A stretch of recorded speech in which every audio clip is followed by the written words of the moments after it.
In this video, I will share to you this automated Phil-Iri template and how to fill up this form.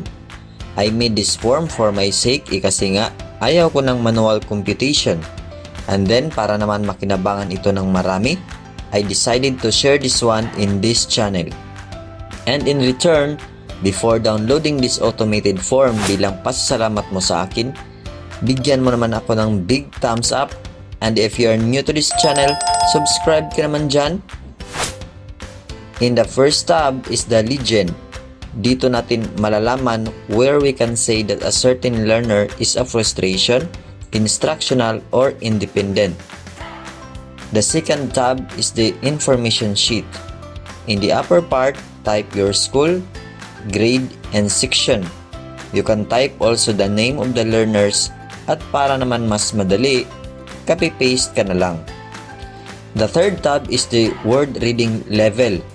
Ang una mong gawin dito is to input the number of words in Filipino and in English, and then input the number of miscues both in English and in Filipino. Since this is an automated form, automated na din ito mag-generate ng result. The fourth tab is the Phili-Iri Form 3.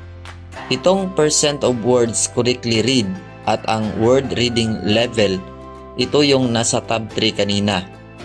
Then next, input the number of questions sa tab na ito. And then if ever correct yung learners in the question 1, just type any letter what you want. In my case, I will write letter C. Otherwise, if the learner's answer is wrong, just leave it blank. Kapag mag-i-input tayo sa mga cells corresponds to the learners, automatic din na mag-generate ng percent of correct response ang form na ito. It will also automate the reading comprehension level.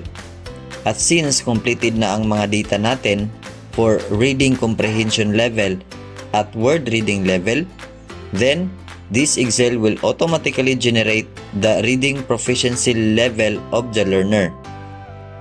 Without this template, possibly, we will be able to finish Phil-Iri in a week or two. But with this automated Phil-Iri, we can do the work easily. And that's it. If you have more questions, just leave in the comment section sa ibaba. Thank you and bye-bye.